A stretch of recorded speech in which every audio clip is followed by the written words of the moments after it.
We need a new reality show format. We need a new reality. We need you to pitch a new reality that we can introduce to the public via show format. So everybody's wearing a fez. Okay, I'm on board. I thought you would be. And we're all in Canada. All of us. The world. Fuck. Yeah. Entire world is in Canada now. The rest of the world is, quote, barren, end quote. And no one lives there except for maybe beatniks. So we all have to be in there. We have to make... Specifically. Yeah, writing their fucking poetry. Yeah, we're going to sit around writing poetry and jerking each other off, mate. You got to go to Canada and make something of our lives. Too busy to notice the encroaching apocalypse. Yeah, exactly. So we're all going to go and make communities in the snow. It's going to be the Revenant. We're calling it the Revenant. Okay.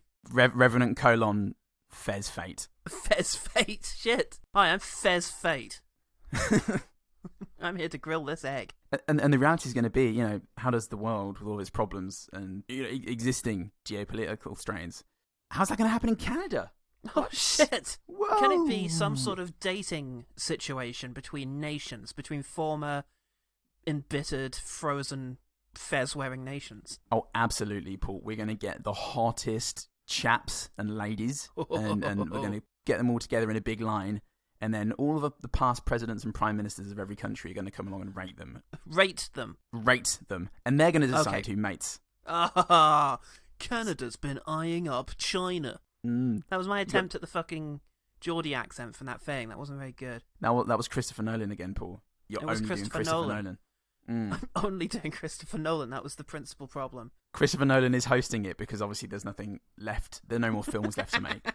The only reality is Fez Fates. I have ultimate control over reality now. Here, in television reality showmat, Fez Fate. It is going to be Warner Brothers streaming, though, so that's going to be a delicious irony. Oh, fuck. He's going to hate that. All those beatniks out in the wasteland going to be watching it on their fucking smartphones. I'm so glad he finally came down to his format. Hang on, are you Christopher Nolan? Oh, no. I am also visionary director Christopher Nolan. Canada style.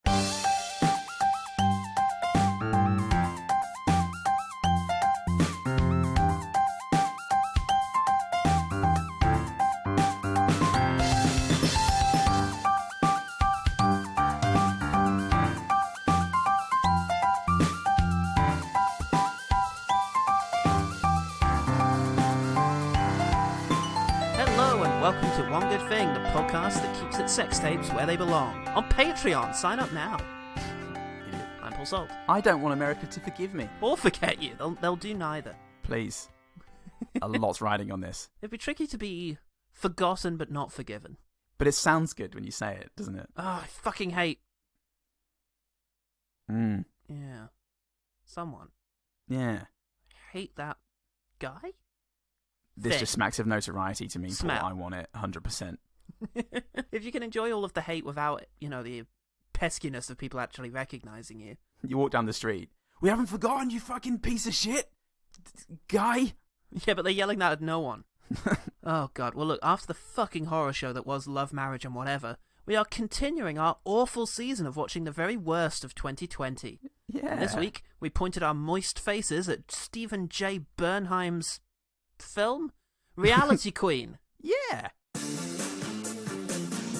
London Logo, a child of the American dream. A media darling, she is the ultimate celebutante trendsetter. Congratulations on the MTV Nip Slip of the Year award. Thank you. With millions of fans.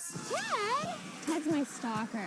And millions of haters. What do you think of her? I could say that she's spoiled, self-indulgent, irresponsible, I don't read much of anything except things printed on t-shirts. talentless. Is London Logo a business and marketing genius? She thinks she's famous, but none of my friends have heard of her. Or is she simply the accidental beneficiary of an overwhelmingly ignorant American public? I have very little information for you regarding Reality Queen. That's good. It has 8 screenwriting credits, none of whom have written a feature film before, but you didn't need me to tell you that. Other than that, I got nothing. It doesn't even seem to have a Wikipedia page. What it does have, though, is Critical Revulsion. Fantastic. In spades. 2020, what year of opportunity, Paul? Have you written anything before?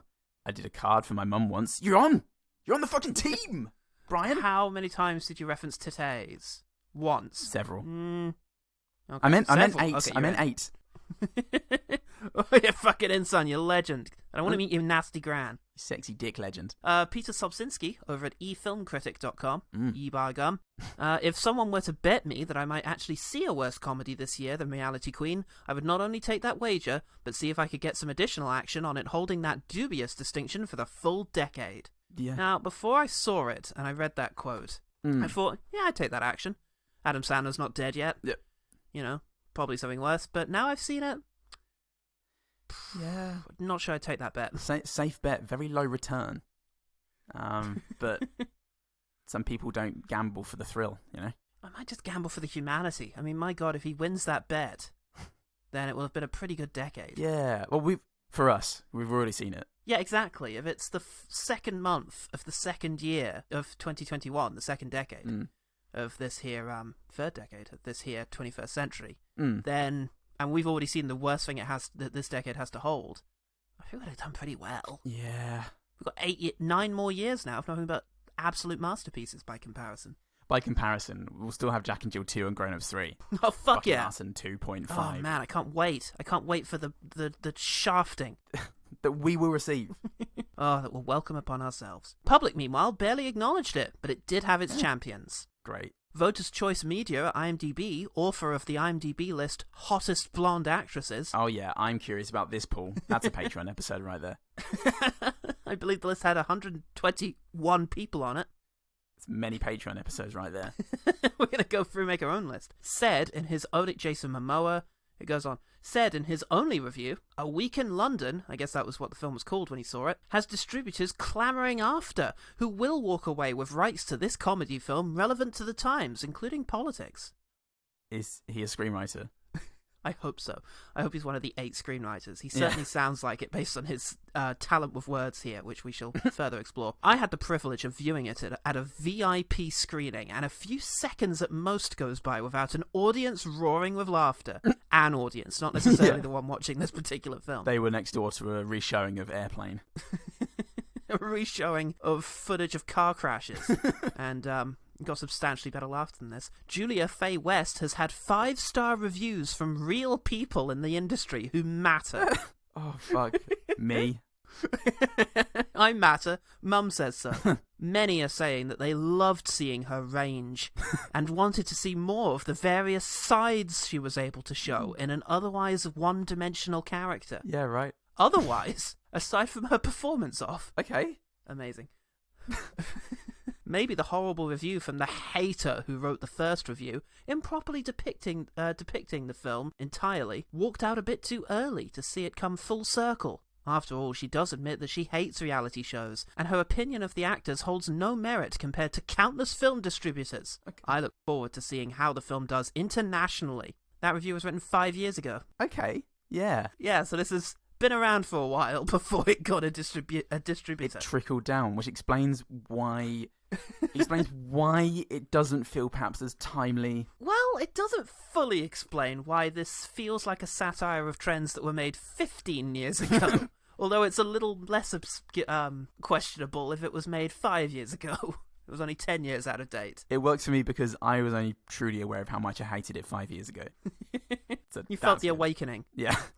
Like Superman's last breath echoing around the world. That's right, we watched the Snyder Cut trailer. Check it out on Patreon, our thoughts. Oh god, the film has 36% on Rotten Tomatoes, 7% on Metacritic, and apparently made $5 million, according to IMDb. $5 million movie, Paul. Let me just... I do just want to say that review was fucking horrendous. That was... Oh, yeah. That was so badly written that I kept getting anxious because I didn't know if you wanted me to respond to certain bits.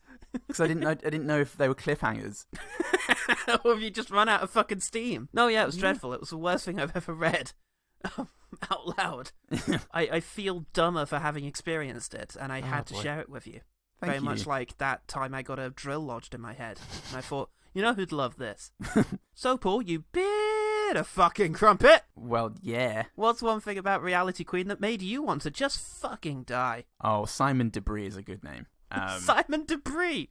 I didn't notice that. Yeah, Simon Debris, as in debris, not of cheese, but of Flotsam and Jetsam. It struck me as a fairly Pynchon-esque name.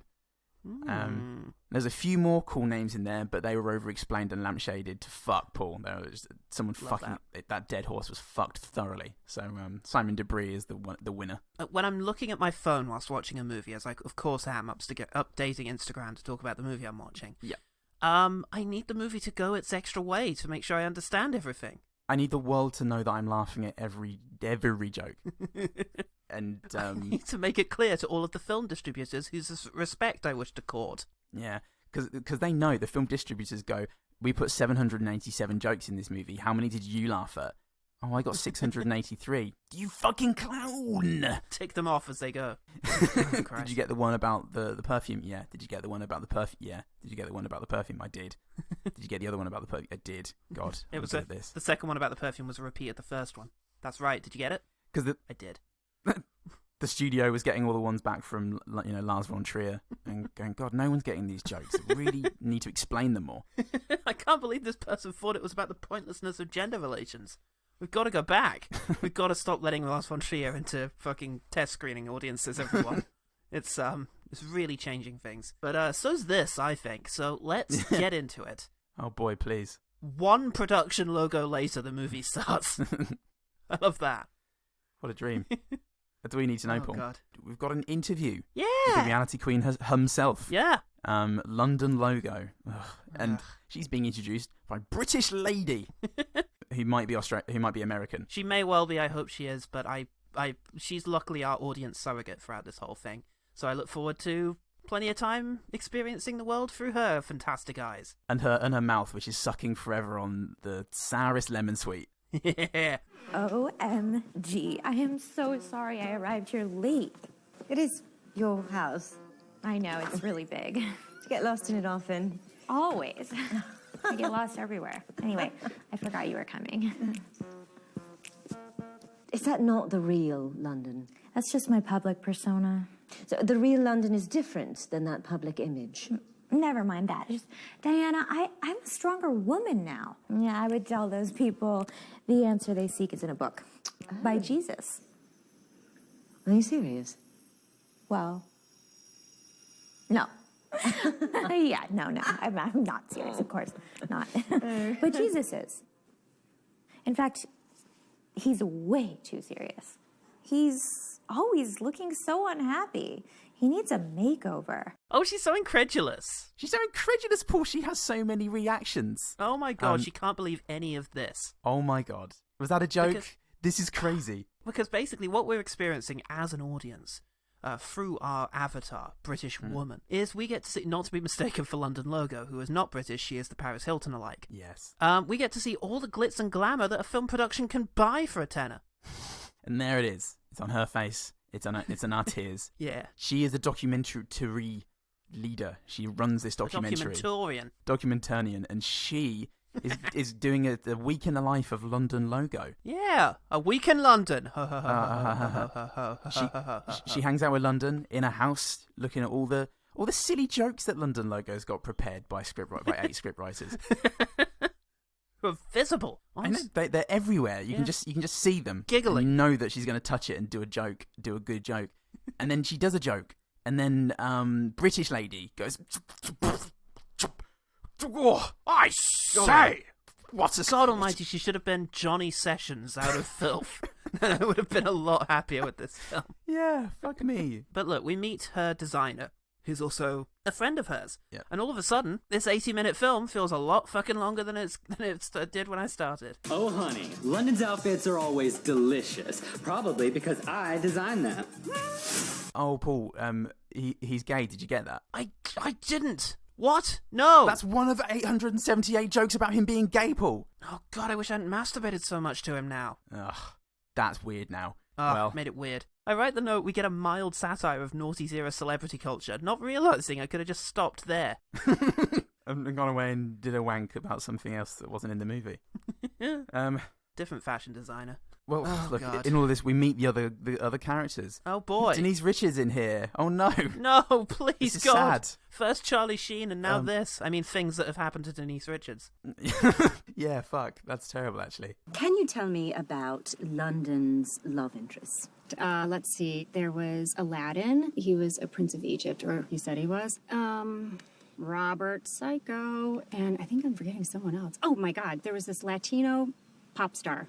And how did that work out? Not so much. I mean, London said with that Spanish accent, it felt like she was banging her housekeeper. Oh my God, there's a dog pissing in our main character's face. Fuck Oh. yeah, I'm on board with this now. Oh yeah, this is really cool. So yeah, this Paris Hilton style character, she's getting drunk a lot. Oh, she doesn't know what's going on, Paul. No. She's all like, and everyone else is like, ugh. Ugh. And she's got a butler type guy, Yeah. and he's him just standing there is the most interesting thing of the whole fucking film. You get the impression it maybe wasn't intended. They didn't know who they were hiring. You refuse to leave. Oh, I'll tell you what, Paul, though, there's an Indian doctor. Oh, what? He's... Listen to the music Oh playing. no, he doesn't have a crazy accent, does he? I hope he has a fucking crazy accent and sitar music. Hang on a minute. Where was Dennis Dugan whilst this was being made? 5 years ago. Surprisingly, despite the damage to her brain, we have not noticed any perceptible changes in her behavior. Cough. Where am I? I want him seen. I want his location now. He was using The Secret to visualize this film. So, I don't have many notes here. So there are some other people. There are some rivals. Oh no, there's a My God, rival Paul, because- maybe. This might be an attempt at some sort of fucking plot because we have Asian Kim Kardashian.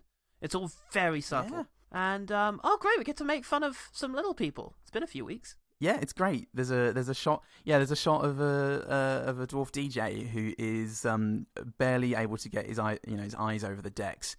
And we watched Terror of Tiny Town, which was 80, 90 years ago, and that was better. You'd think we'd have made smaller tables by now, but no. It's too funny. It's too funny. You know, at least in Terror of Tiny Town, there wasn't a voiceover that said they worried about being too small for the saloon doors.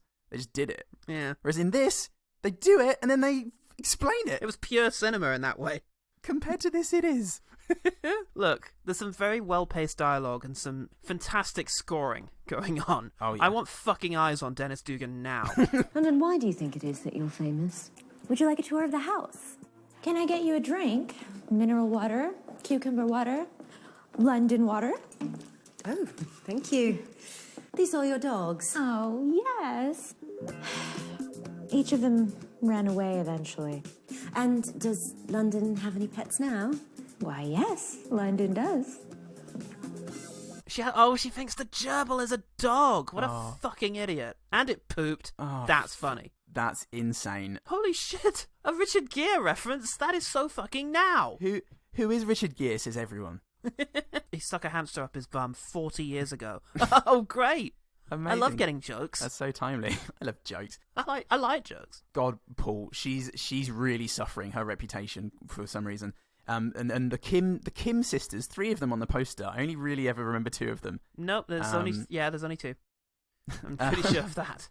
Good stuff. They cut the other one out for not being Asian enough, wasn't it? Yeah. She refused to do a shit on the face of Winston, which everyone else had to. And they're doing well, and she's not, and that's really bad. It's really bad is the thing, but don't worry, the film isn't just bad satire, bad character humor, and bad gross-out humor. It's also got some of the fucking worst wordplay you'll ever hear. And there's some funny music cues and a lot of Photoshop humor. A lot of Photoshop humor. There is so much Photoshop humor, and I can really get behind this, Paul, because I'm all like, get up in the morning, Photoshop, breakfast, Photoshop, brunch with my girls, Photoshop, and my boys, lunch, and then I just sleep and wank all fucking day, really, because... Oh, Paul, the image of you wanking over a Photoshop has just reminded me of something very important, and that's... That's when we saw that tiny DJ, and yeah, fuck yeah, let's take DJs down a peg. Fuck those guys. Another CD is prominently featured. And this time it's being loaded into a laptop. Fucking wow, this was definitely made this year. Even 5 years ago, this would have been Gary Marshall levels of not having been outside this century. Yep, it's very Daka. So, oh god, there was a shot later of her pushing the DJ around in a trolley. That's great. That's near the end. That's near the end. Yeah, I'm just spitballing now. I'm just picking things enough. from do you know what? across the tapestry. There's no fucking plot. Let's just randomly say shit we observed. Yeah. It's revealed that her pet is trying to kill itself by jumping into the toilet. Oh, so we are just ripping off South Park then. We're not even gonna. We're just doing that. We're doing the Paris Hilton episode of South Park. Great. All I can imagine is the screenwriters in a situation very similar to this, where they have no idea of the overall plot. They're just spitballing ideas from their memories, choosing or being unable to remember that they're from other comedies that they've seen. Inception. Like, they could do a silly walk, maybe hit someone with a fish. Oh, that would be amazing and original. All I know is that when I was watching that Paris Hilton episode of South Park, I really did think, oh, this could do it being 80 minutes. Love this. 80 minutes, but don't actually have any more of a script. Just what they had for 20 minutes is fine. Just repeat some of the jokes for a bit. Our main character yells a bit, and I do start to wonder if she's being played by Marlon Wayans. It gets there. But there's no time to think about that. Someone just got sprayed with toilet water. Fuck. And it was relatively clean toilet water, so I don't know why everyone's panicking. But ooh, gross! Oh my god! Put that person in the bin. Put this world in the bin, everyone. There's a kind of dark sequence with a stalker, which is scored perfectly. I got you a gift. You shouldn't have. Oh, it's beautiful. I got it from the cemetery. I dug it up with my own hands. I wouldn't be anywhere without them. Isn't that right, Ted? God damn it, Ted! My favourite bit of the movie. She does some bowling and she fails to get any of the pins, and Winston knocks them over, and the screen flashes 400 and she celebrates. And everyone who's even played bowling once knows that that's impossible. But don't she's worry really about dumb. that, because British lady goes, wait! Get the 400 points on the bowling? Right. The most you can score in any bowling game is 300 points. Maybe at your house. But she's really 300 dumb. is the maximum. People won't have seen that bit where the screen flashes 400 because phone. Oh, phone. Because phone is here. Look at phone. I love phone. Remember phone. Hey, tweet along, everyone. Hashtag along to the movie. Hashtag Riolosiquan. It's fucking brain melting. I want to take a second away from our riveting and cohesive plot retelling, Paul, to point out that because of the time differences, I record this quite early in the morning, and sound really travels in my apartment, and that was perhaps the loudest thing I've done on the podcast. And I'm just curious how everyone's going to be looking at me now. And what issue I have with bowling scores to have necessitated that screaming. Fuck yeah. This is going to be your new signature, like Hans Zimmer's Bwam, is you screaming about bowling. It's not too bad, hey? Hey, it's the bowling guy. Oh. A few more jokes get fucking nailed in. Yeah. And we progress to an encounter between the protagonist and the maybe antagonist. Yeah, wow. It plays out at a book signing in a tiny fucking bookshop, the smallest you've ever seen in your life. Yeah. Some great gags happen, some awkward social humour, because it turns out she's on the way out, this particular reality queen, and is being replaced by the Kim Kardashian Asian lady, who's also pregnant. Ha ha ha. Yeah. Well, she's got a very large butt. That's coincidence. Love that. Love that shape of a person. Yeah, it's really good. I was at least relieved that it wasn't just the craziest fucking Photoshop on the front cover. They actually had a point behind it. Oh no, they actually stuffed a pillow down there. Yeah. So good on them for some consistency there. Oh, but tell you what, Paul, it's time for a Cesar Romano parody. Great. South Park only did that 15 years ago. And oh my god, a Mel Gibson reference. How do they keep it so timely? How do they come up with this stuff? Are they re-editing it as I'm watching it to put the most up-to-date, snappy references in? Paul, you can't spell Instagram without Instag. It's true today as it's ever been. Yeah. And look, Mike Tyson is in it. Oh, fucking yeah. Convicted rapist and Donald Trump supporter Mike Tyson's going to show up. Yeah. Playing himself. Great. Yeah. Thank God this is definitely the only 15 seconds of him he's going to be in it. Yeah, genuinely. He's on the poster, everyone. Yeah. Come and see it. We've got Mike Tyson, everyone. Come and see our movie. Hey, that brother in that London tape, that isn't me. Come on, man. It's some kind of impersonator. His tattoo's on the wrong side of his face. And plus, I have both my ears. Man, you need to look for a brother with a hole on the left side of his head, not me. So, fuck yeah. Watch then Ip Man 3. showdown on the beach, everyone. It's great. Okay, let me just skip to that. Oh, I don't want to skip past this though. Let's have a comedy sequence set inside of a sexual abuse survivors meeting. That's great. Oh, boy, that's classic. Hey, never mind. Wait. I don't get the joke about this, Paul. Sexual abuse isn't funny. Oh wait, the leader of the meeting is here to explain to us why this is a ridiculous thing for a person to do. Yes, oh, thank God she's here to explain that when you have a sex tape released without your consent, it's not actually sexual abuse. Yay! But that tape clearly shows consensual sex. Duh, the sex was totally outstanding. It's that he released it to the world without my consent, which is electronic rape. Oh, please. There are people here who have actually been sexually abused, miss. What are you going to claim next? That you're a victim because the guy didn't take you on a big enough shopping spree after you had sex with him? Poor you. Look, maybe that's a commentary on how different forms of sexual abuse are sometimes downplayed even in progressive supportive environments. Or the movie just wants to slut-shame its main characters some more. Yeah. Either way, I'm laughing, Paul. Instagram's for idiots. Did you hear the Native American music they were playing during? Ha! Libs. Cry more cucks. So, Oh, I love the world. I love the whole world. It's just been built over years, you know. Since like it's just been 5 built years, over. It's just been built over the old one. You can still see some principles and respect for each other if you look very hard beneath the silicon. Oh, Christ. Mostly we just look at Denise Richards' sad face. Think about all the horrible things she's seen. Look, it turns out that she had a sidekick once who's addicted to having sex with lumberjack types. Yeah. Yay, I hope this narrative could get sadder. And it does. It does, it really fucking does. They get back together and then they fall out because none of these characters are likable. And that's that done. Yeah, that was cool. about 15 minutes. Can we talk about the beach now? Not yet. Oh my God. Because she goes on to the mock Larry King, the not Larry King thing. And, he says, that reality star and Donald Trump, they're exactly the same. London and the Donald, they're the same thing. They represent the same thing. Holy shit. Are we moving towards some kind of point? They we are. represent the same thing. Populism, hypocritically utilized by members of a global elite? Shameless exploitation of people's material and social anxieties? Misappropriated disaffection with the status quo? Vulgar exploitation of a sensationalist media to build brands that have become the new currency of power? Ratings. Oh, yeah.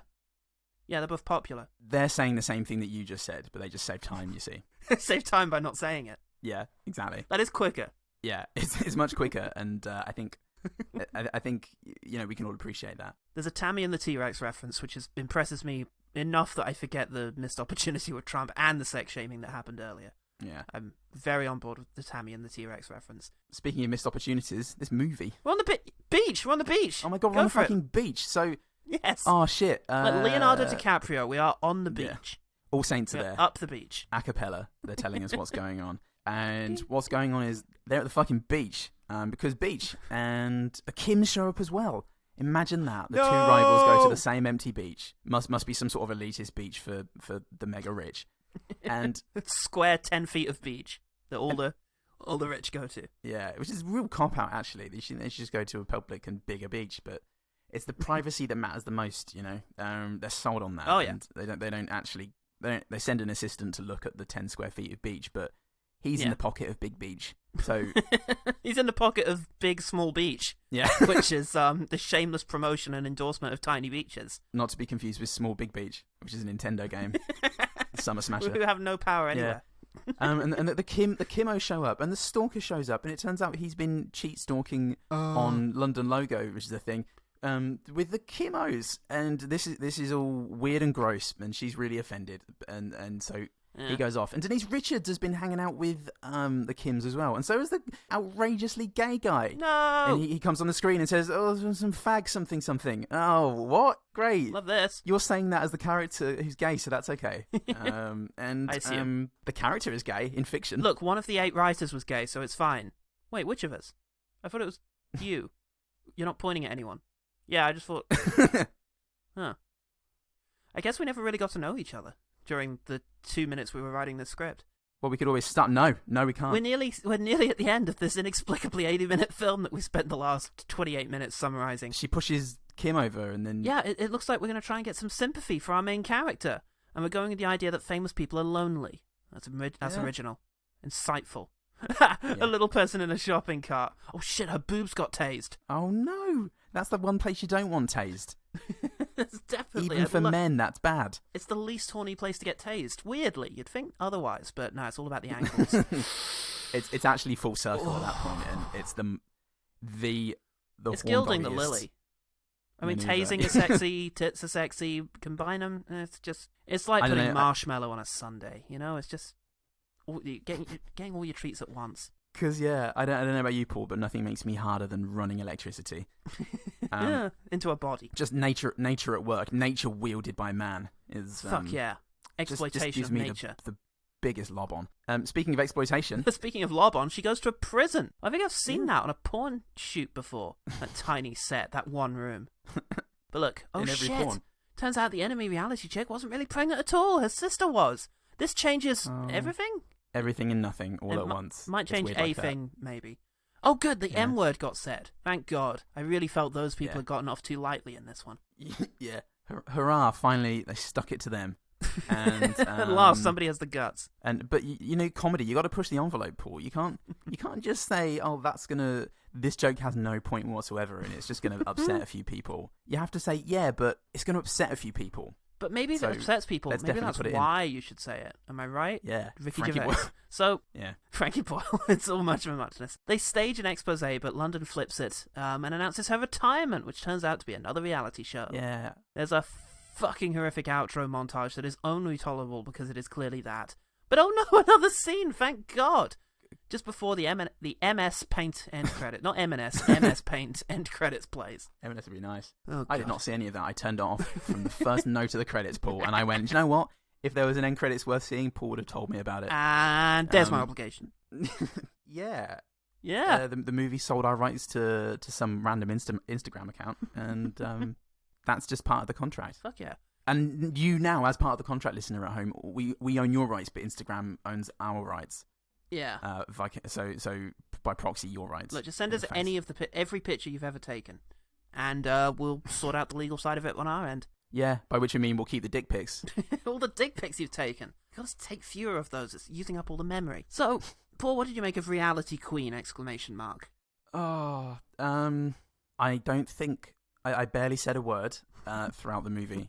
Now she was standing further away from the TV, so she was maybe better able to vocalize how awful, insanely awful this was. How much vocalizing do you normally do during these things? Oh God! No! Well, I mean, I watch these generally with another person, so it's not completely crazy for me to go, "This is shit." Look at this, guys. Which I do, and a lot of the time it's mostly just sarcastic laughing and scoffing. Good one. Shit, I remember all that, guys.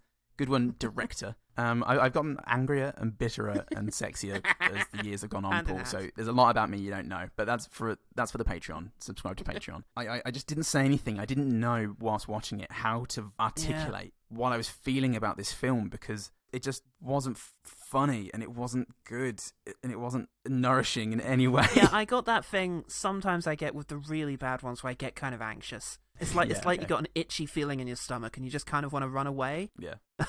Like you've just eaten too much sugar. Like I think it's the fight or flight mechanism kicking in. And it just really wants to make you get the fuck out of there. Or fuck a dead body. Painfully obvious jokes. Yeah. Just the most to the point where they're less jokes and more just observations about things that are on the screen.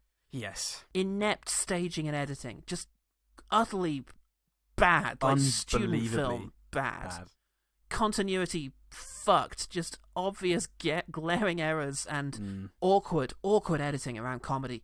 Terrible performances from everyone. Yeah. Ugly aesthetic, and just a dog shit soul. Yeah, it's just got a dirty, rotten soul. And the problem is it's pitching itself as this movie that's parodying the vapid cesspit of influencing and social media. Just the nightmarish world that is social media now.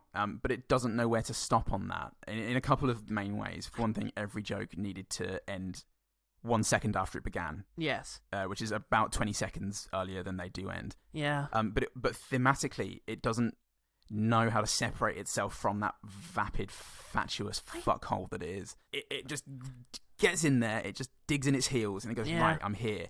And I'm going to make jokes about it. And you are just everything this movie decries. Yes, exactly.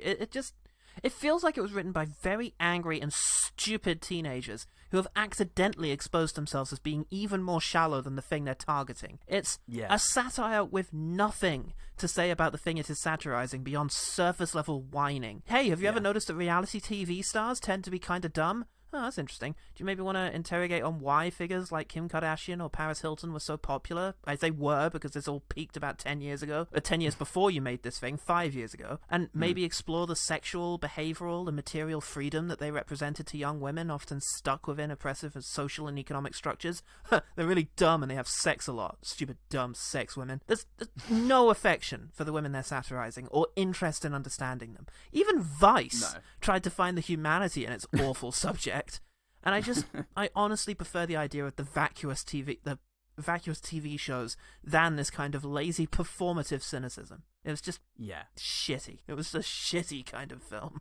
Yeah, all it's doing when it is firmly trying to have its cake and eat it at the same time as trying to shout about social media is just, you get the feeling that it's just piggybacking off of the wave that social media has created. The thing about it's just odd. The social media thing is so surface level. It's almost as if this was really written before all of those things became big, because there's reference to like Twitter followers. But more than anything else, it's about reality television, which do they even still make them?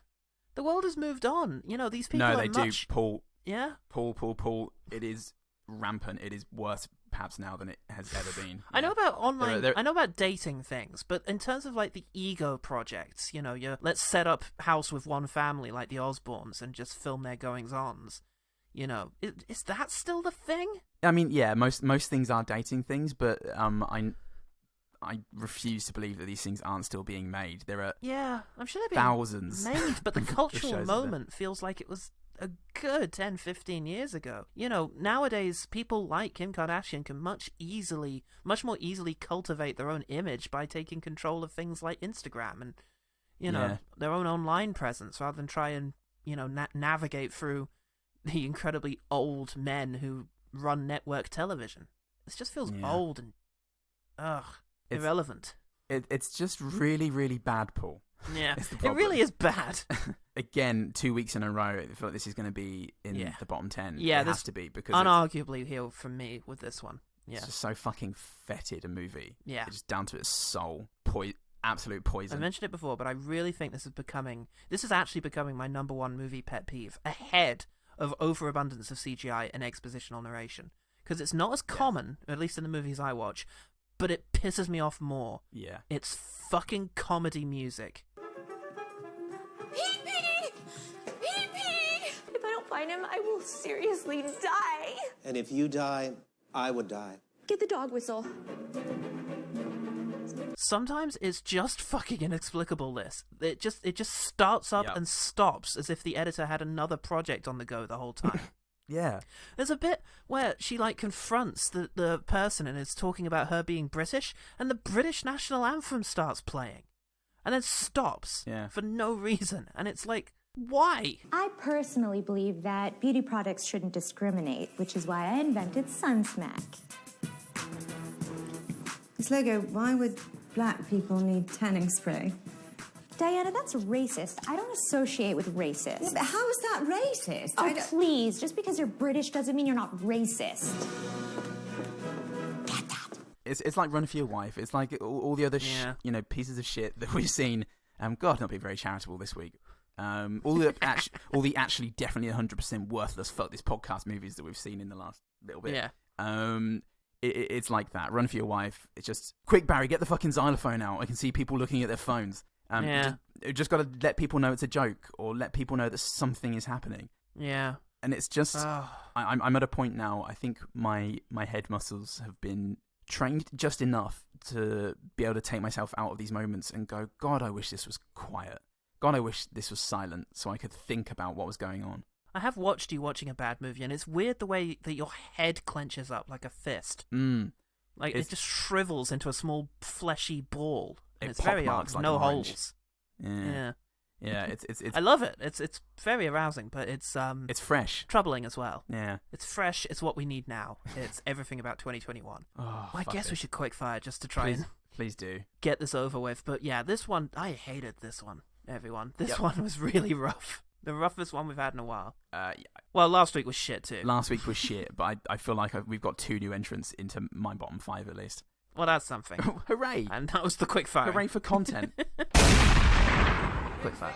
Do you know what? Diana Smeltmarlin was almost a good name, but then there was a line in there which suggested that it was a foreign word for something, and then I immediately hated them for explaining it. It's not needed. But anyway, there's a bit where she's being followed by the paparazzo. Oh, yeah. And she just has this line where she goes, "Stop talking to me, I'm wasted." And I quite liked with what wild abandon that was said. And then, look, just for brevity's sake, when she collapses, the interviewer says something like, "America needs to know," and he points the camera at her and points the mic at her, and the camera pans to her unconscious body. And it's quiet. And if they'd have just ended it there, that would have been great. But it happens then it goes 2 more times, and then he keeps talking. He keeps nughunting. Yep. And it's painful. It really is. But there's good in there. I quite like the line. They cut to some random person. She might even have been a reality TV person in real life that they managed to get for a 2-second cameo. But her line... You know what? Nowadays, other celebrity sex tapes just seem derivative. ...was not bad. It was a bit of a thinker. At this stage, I wasn't too pissed off with it. But, that was quite good. I did like the line, "Just because you're British doesn't mean you're not racist." I think that's an excellent lesson that Britain could benefit from now. I refuse to learn it. I'm above all kinds of moral law as a British man. But look at my lawn! But for whom is more oppressed than we? No one. Intersectionality, it's a pyramid and Britain's on top. So, yeah. What is the first word you think of when you describe your daughter? Busty. I kind of liked the mum. I think she gave some good delivery, and that was the moment that kind of took me by surprise, and also just the shitness of the idea that the only thing she would have to say about her daughter is that she's busty was quite amusing. Yeah. I did like her in general, and there's a bit later when a British lady asks the parents what they thought about the book that London had written, and they stumble over what they... like about it, and it very quickly deteriorates into gibberish, and their delivery of it, how surreal and ridiculous it is great. I like the part where remember that the part I like that. The theme that most resonated with you is what in the book? That London could write. Yeah, a nice neat little bit. It got very silly. Airheads. Air spelled as in an air. H-E-I-R. It's quite good. Yeah, it was quite good. I feel like it you know what it captures? Because again, this is why I feel like this is so 15 years ago, because it's like those Paris Hilton television shows, The Simple Life and such, where, it was made with their cooperation, but the point was very much, come look at how fucking stupid these women are. Yeah. But that's also what hot guys, people who made them. So if you go from also kind of hot, you can watch it too. Guys, they're hot. Women, they're dumb, I think, was the idea, and not really realizing that women were watching it for different reasons. But nevertheless, it's a kind of cheap escapism. Some women are twats as well, and they would watch it for that reason. Some people would watch it as aspirational, but hey, who doesn't want to be dumb and rich? I do. At least dumb. I'd settle for anything as long as I was dumb. So yeah, Airheads felt like an appropriate title for one of those things, as well as being kind of a clever pun. Okay, cool. When she's showing British Lady her new perfume advert, there's been a whole setup about not proofreading her stuff because there's loads of spelling mistakes. And she goes, "Look, I proofread this one," and she starts reading it out, and then she stops as she realizes what's happened, and they don't draw attention to it, really. She obviously, the British lady, becomes Kenneth Williams for a few seconds, but that she just stops and scraps the paper and looks away, like she can't handle reading any more of it. So it was quite. Yeah, right. It was merciful. Shot to the back of the head after a long illness. That's what I look for in my gags. Thank God it's when over. she gives money to a hipster, thinking that it's a homeless person. There's a very unfunny interaction, but it ends with him saying, "I'm still going to use this to buy drugs." Yeah, and that was quite good. I quite like that. Yeah, cool. Britain asks London if she's ever thought about having kids. And without missing a beat, she goes, "When they invent one that doesn't shit," and then it just hard cuts from her awful laugh. to the next scene. Yeah, very good timing. There's a kid. I can't remember what the kid is. If he's someone that the main character's meant to have adopted or something. The brother? But there's a kid. Or like is it stepbrother? the brother? I don't know. Yeah, maybe. It's just a little kid, and at one point he has this long thing about. I don't really like her brownies. They just make me more hungry, and when I eat them, I get tired. Really? Yeah, I think she puts weed in them. You know, it does that thing. It's a nice feint of implying it's a fake out because it implies the kid doesn't know what's going on and is just putting it in a kid way and then just have him say it. You know, it's a very old hat, but it was at least competently delivered by the kid. Yeah, I like that. I also had that as a good thing. Yay, good fang. That's the one good thing. Bang, bang, bang. Equilibrium. That's better. So kudos to the stalker scene for the grossest thing I've heard all week. Oh, yeah. He's been following me since I was, 13? I don't know. When was your first period? Oh, right, so 11. It's really disgusting, and it did... Yeah, that kind of glossed over me. I remember that line. But you're right, now that I stop and think about it, ew. It's fucking foul, and that's awful. And kudos, because they elevate the art through that scene. As a tie-on to that, when London goes, when am I going to see you again? The stalker goes, now, why would I tell you that? And again, it's just... It's knowing full well how gross it's being, but it's having some fun, and it's not punching down, because that joke itself is not about how gross the stalker looks. Yes. I kind of liked the idea that she had some weird affection for her stalker, because obviously she wants to pay attention to her, so she likes her stalker. When she sees him on the beach and, she's like, oh, hey, and then, runs over, it was kind of nice. Yeah. Because it wasn't just punching down at him. Yeah, they did enough of that. I like the line. I think it's awesome that you tattooed fuck cancer across your tits. But yeah, I quite like the bluntness of the words there. Yeah. There's fuck good crunchy Saxon fuck tits. cancer across your tits. Yeah, there was. And it kept going. The sentence is quite long. My accountant is out there. I told him to wait. It won't take long. Oh, God. It makes it even more awkward that I'm as naked as I am. Oh, God. But, okay, whilst we're in the bookshop, throughout the entire scene, there's a really shit-looking Michael Fassbender book on the shelf behind them. Oh, really? Yeah, it looks like an unofficial kind of, they've printed out the Wikipedia and added, free picture shots of Michael Fassbender. It just looks like the most rubbish thing, and it's a really unglamorous shot of... You know how you'd get, books about celebrities in your school library? Yeah. It was like one of those for Michael Fassbender, and just seeing his really exasperated looking face. Like the DK books. Yeah, and another thing that dates it for about 5 years ago, because I don't know who's prominently displaying their Michael Fassbender books at the moment, but yeah, it really amused me. DK book of Michael Fassbender. You open it up, there's diagrams of how he works. His massive schlong. It takes up. It's one of the pull-out bits. Pop up. Ah! Or like hang down. He'll put it FUD. Oh my God. I have one more thing. Oh, okay. It's a multi-leveled thing. Because it's Winston Fritz, Paul, and I quite liked him in this. Who is he? He's the butler, helper, aide guy. Yeah, he had his moments.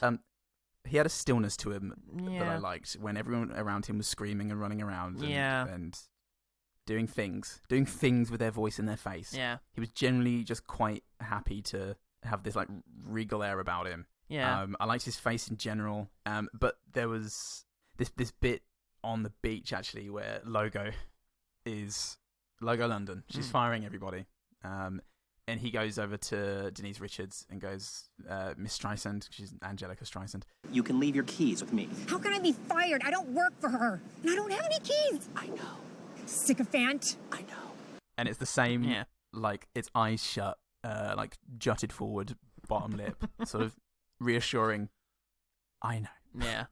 I know I'm a fawning clown. But okay. Great timing and actually made me laugh. Yeah. Well, that's good stuff. Briefly, I'll mention the Canadian lumberjack guy from the end that ends up with the sort of ex-partner. He was good. I liked his eyes and I liked his delivery. He was fun. Yeah. Right. The most embarrassing thing I liked in this is there's a brief montage of her and her partner and the life they used to live and their previous reality show exploits, during which she has this really bizarre catchphrase of this something is ratchet. Yeah. Whatever it is ratchet. To which the partner our main character would immediately and naturally respond, well, yeah. Yeah. And they repeat that so many times. And I hated the fact that they were trying to dig around and think, wait, we've come up with this phrase, how can we make it funny? Well, what if it's a ratchet that's ratchet, and all the rest of it. But just the repetition. Yeah. Oh, this mop is ratchet. Well, yeah. This donut is ratchet. Well, yeah. Oh, this ratchet is ratchet. Well, yeah. This hatchet is ratchet. Well, yeah.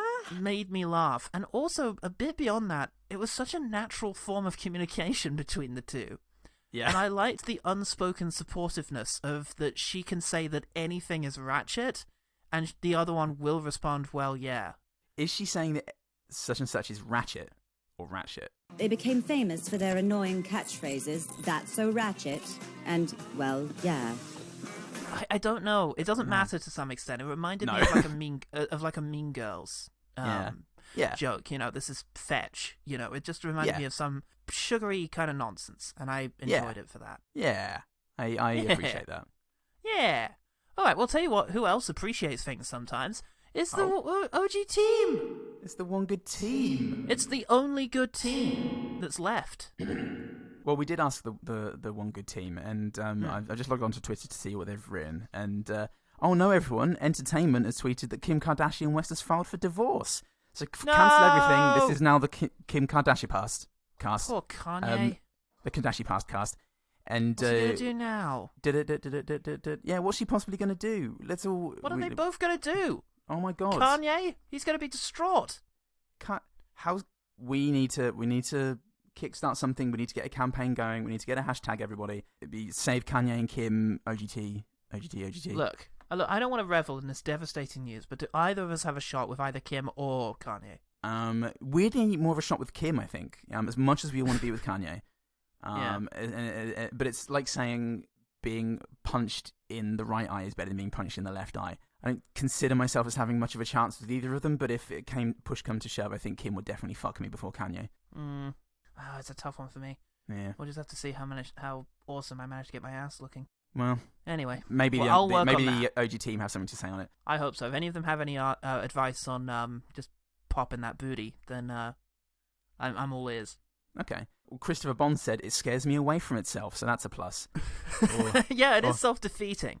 It's like a predator that's also bright orange. It's like, well, at least he's putting in some of the work for you. Yeah, look, we're going to allow these complete cop-out answers this week because obviously no one has seen Reality Queen, and we don't recommend it. Just listen to us again and again. Phil Harker Smith said, did Mike Tyson just show up on set one day and no one felt like telling him to leave? And then Ellen Graham replies, would you? Literally could anyone. Point. Yeah. Not if you want to get actually murdered. It continues. Sean's trying to set up a fight between Mike Tyson and Phil Harker Smith. We've all tried.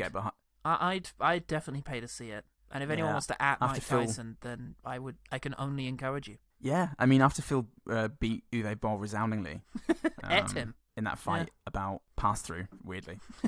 Uwe Boll. He's our new defender. Uwe Boll hates that movie. And Phil beat him and ate him. And I think that's a chilling warning of things to come. So bring it on, Mike Tyson, you clown. Yeah, absolutely. Stay away from Kim. She's very vulnerable right now. You clown. Blokebusters also gave us various tweets about Godzilla and lizards. So that's also great. Thank you very much. Moving on to Facebook. Hey everyone, Adam Green is releasing a photo from his Friends of Mine album cover. So if we want to get on that, then oh, that's good. You can do that. He knew that we needed something after the devastating news. Yeah. We needed something to take the nation's mind off it. Which nation? Doesn't matter. Age UK Westminster are having a poetry reading on Monday. That's great. Everyone support that. And there's a Kickstarter about good climbing trousers. Well, it's all valiant attempts to get us over the Kim Kanye breakup, but I don't see how any of it is really addressing the problem. Give it time, Paul. Put on those pants, go climb a wall, and then tell me that you even remember that Kim Kardashian might have touched it. So only hope I have. Anything? No, Facebook clearly it didn't upload. I was trying to do it on my phone and the post didn't go. Fantastic. So there you Thanks, go. OG Thanks, team. everyone. Sorry your psychic powers failed you this time. Maybe next week. Right, let's talk about the one better thing. The one better thing. Algafest, that's right. I was trying to think of something. I really wanted something that would positively portray, or at least actively interrogate, reality TV and, maybe social media as well. And a couple of things came to mind. I thought about The Truman Show, which obviously managed to preempt a lot of this. But something occurred to me in terms of the pressure of maintaining a social media identity and of trying to manage constant press attention as if your life depended on it. You should just follow us. Follow us and see how that strain. See how old we've gotten in the past 4 years. No, The Hunger Games 2, Catching Fire, came to mind, which, for those who don't know, is set in a dystopian future in which Katniss Everdeen is a sort of labouring class, I guess you'd call her, kind of person working on the farms, and she is forced by the dystopian society she lives in to go and fight in a giant arena game. But what's amazing about these films is the discipline they have in taking, I think, well over an hour before they actually get to the Battle Royale style combat. And up until then, it's just entirely about how this society works, how the game is played, how you have to cultivate and maintain an image that people can get behind in order to stay alive. And it's a more kind of fierce, and as an analogy, more cutting insight into life in a sort of modern social media age than a lot of the films that try and tackle it directly. So yeah, I'd recommend The Hunger Games, Catching Fire. Cool. Well, I mean, the great thing about genre fiction in general is it's not just pages and pages Orwell style about why a thing is good or bad. Yeah. It suggests it and through nuance communicates these ideas. Whereas this film is just, look at this. Isn't this dumb? Look at the size of the tits on this particular aspect of society. Well, that's true. Listen. Yeah. So, a film that is very much in the vein of Reality Queen, but is probably the iconic example of this, is Zoolander. Oh, yes. There are the beginnings of social media and like reality show dependence and usage to further your brand. And this idea of a person having a brand to begin with. It's very silly, and it's very dated now because all of its references are firmly rooted in 1997. But it gets the comedy right, and it's good performances, and comes from those writers and directors and performers that do occasionally put out very, very good comedies. Yeah. So you've got that. Well, till now is paling by comparison, but a good 2020 movie about the true dangers of social media et al. Would be The Social Dilemma. It's a documentary. It's available on Netflix.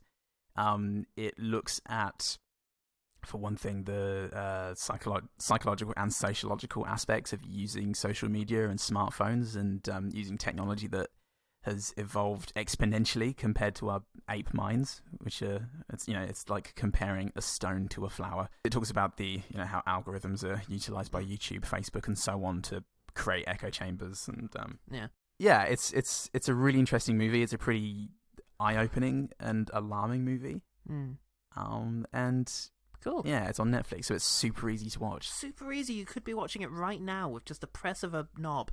So do that, and look out for the One Better Things. The One Better Thing. And we have been recommending One Better Things since episode 20, Dorian Gray. No, 21, Dorian Gray. And some of you have been listening. Specifically, one of you has listened. One of you have. Superfan Lucy May Clipsham has made a massive list of everything we've ever recommended. It's ridiculous and horrifying, but there's some really good films in there. Haunting. Truly haunting. We're going to use it to update our meager little list that I stopped updating 60 weeks ago. Fuck yeah. We're going to get all up on that, and we're going to try and release it to you wonderful, wonderful public out there in the Twitterverse, so that you can have a permanent record of all these things that we've done and we continue to do. And we'll definitely continue. Oh, I feel like watching something like Bucky Larson, but good. What could that be? You'll just be able to Google that, but then when that fails to produce an answer, you can look at our massive chart. Check out the tits on our massive chart and realise that X was what we recommended for Bucky Larson. X, Mr. Black. End of the Galaxy and Turn Left, the CITV drama show, is definitely better than Bucky Larson. So check that out. Lucy's also a lovely, lovely patron. So fuck yeah! Thank you so much. Oh, that sounds like a Lucy. good deal, Paul. How could I find out about being a Patreon like Lucy, who's great? Oh, you just need to talk to Lucy and ask her some questions like, why are you so great? What's your secret? Is it Maybelline? Then how do I get onto Patreon? And she will say it's patreon.com/OGTpod. The link is in the episode description. So don't pretend you're just asking me this question because you want to know that. You want to be near me and have some of my greatness rub off on you. And you'll say, yeah, okay, you got me. But thank you. You've reminded me of the URL, which is patreon.com/OGTpod. Where for as little as $1 a month, you get exclusive access to exclusive content exclusive. This last week, other than reviews for Soul and Promising Young Woman, we've given everyone a little sneak peek. Shit. Our Halloween episode, which is to say... Oh shit, did we do that? I thought we agreed that was a really bad idea and we shouldn't do it because it would be too good for everyone. Oh. Fuck, we did it and it's out there and there's nothing we can do about it now. Shit. Get the lawyers, get the Disney lawyers, get OJ's lawyers. We're taking this down now. But by now, we've probably got a couple of weeks for the paperwork to file. So if you do... you better get there quick. It's us talking about the first episode, the first installment of the Texas Chainsaw Massacre. Episode 1. Episode Ew. in one sense. Yeah. Oh no. Trade relations are at a boiling point. But They mostly sent it's in so hot and Leatherface grody to in try Texas. and peacify the whole thing. So yeah, horrendous Finnish screams and pig squeals later. That's available on Patreon. This coming out this week, we're going to be discussing the Snyder cut of Justice League, and the trailer and everything about it that we think about it. Yeah, leading up to its release. Absolutely, we're going to have to see it. We're probably going to watch it, all 4 hours of it. Oh Christ! But will it feel as long as Reality Queen? There's absolutely no way it could. I'm Paul Herr. I'm Paulality Queen. And remember, the one good thing about Reality Queen is it can remind us of better days. You know, times gone by when you could just take for granted that Kim and Kanye were sitting by the tub, chilling, writing up some more amazing lyrics and coming up with the best sense you've ever heard. Ah, man.